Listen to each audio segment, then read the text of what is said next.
Materi kita selanjutnya yaitu mengenai fungsi eksponen. Kalian bisa lihat di buku LKS Matematika Peminatan, itu ada di halaman 5, fungsi eksponen. Nah, fungsi eksponen itu biasa kita kenal atau biasa sering disebut juga dengan pangkat. Jadi eksponen itu adalah pangkat.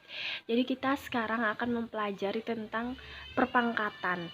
Nah, di sini ada dasar-dasar atau hal-hal yang perlu kalian perhatikan dalam perpangkatan itu. Di sini misalnya ada akar pangkat 2 dari X. Ini kan dibacanya seperti itu. Nah, apabila di sini tidak tertuliskan pangkatnya berapa, berarti di sini 2. Di sini tuh berarti 1. Jadi X pangkat 1/2. Jadi ini bisa diubah ke dalam bentuk ini. Jadi ini tuh sama bentuknya dengan ini. Nah, kalau ada yang seperti ini, di sini ditulis pangkatnya, tadi di sini enggak. Kalau enggak berarti di sini bernilai 2 ya. Jadi penyebutnya itu yang berada di sini. Nah, penyebutnya kita ambil dari di sini, bagian sini. Jadi ini tadi 2 karena tidak tertulis.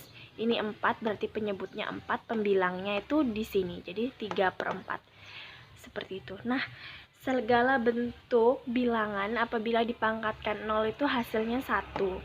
Itu ada pada sifat-sifat eksponen halaman 6. Kalian bisa lihat di situ ada 8 sifat yang nantinya kita akan pelajari bersama.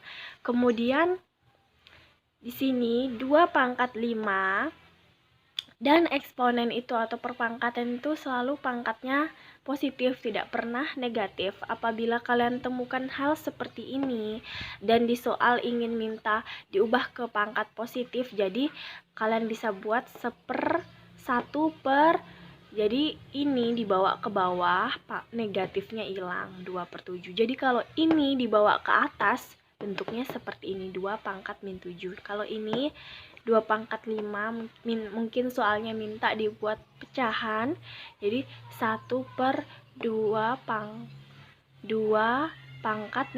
5.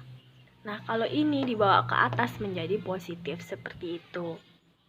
Nah, sifat-sifat eksponen itu ada di halaman 6. Sifat yang pertama yaitu A pangkat N dikali A pangkat M. Itu pangkatnya menjadi dijumlah kalau dia perkalian. Jadi ini contohnya ya, misalnya Z pangkat 2 dikali Z pangkat 8, jadi pangkatnya ini dijumlah. Jadi apabila bilangan pokoknya ini sama yaitu ZZ, maka Z pangkat 2 tambah 8, jadi Z pangkat 10. Ini kalau dibentuk seperti ini menjadi 1/Z pangkat negatif 10 gitu. Kemudian sifat yang kedua A pangkat N dibagi A pangkat M. Kalau pembagian itu pangkatnya dikurang, jadi nantinya A pangkat N kurang M.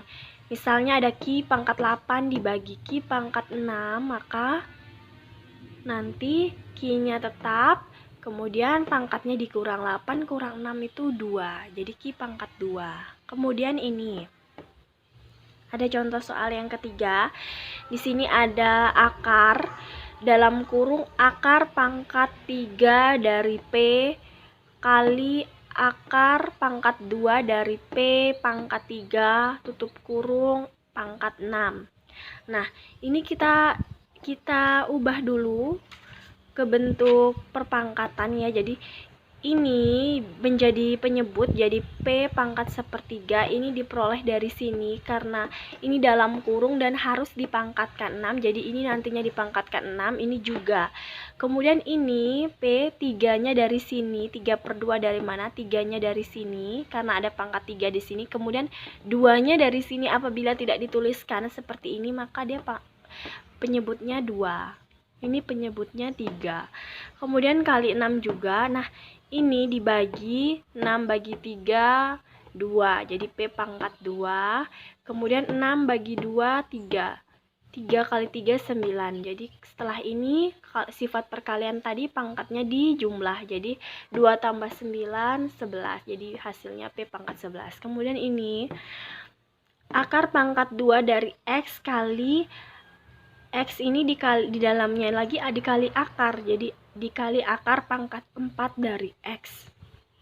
Nah, ini akarnya memuat dua buah variabel ini ya. Jadi X itu ini karena pangkatnya 1 ya, tidak tertulis. X pangkat 1 dikali ini berarti 1/4. Di sini berarti 1 pembilangnya, penyebutnya 4, 1/4. Kalau perkalian tadi apabila bilangan dasarnya sama, variabelnya sama, maka dia pangkatnya dijumlah. Jadi di sini tidak tertulis, ini artinya 1 ya. 1 tambah 1/4. Kemudian samakan penyebutnya, ini dikali 4 juga, di bawah kali 4, di atas kali 4. 4 tambah 1/4, 5/4. Akarnya jangan dulu hilang, X pangkat 5/4. Tadi kan ini bentuknya kalau tidak tertulis begini kan 1/2. Berarti nanti kita bisa buat X pangkat 5/4 pangkat 1/2. Ini pangkat ya, kemudian dikali saja kalau seperti ini. Jadi X pangkat 5/4 kali 1/2 itu 5 kali 1 5, 4 kali 2 8. Jadi hasilnya X pangkat 5/8.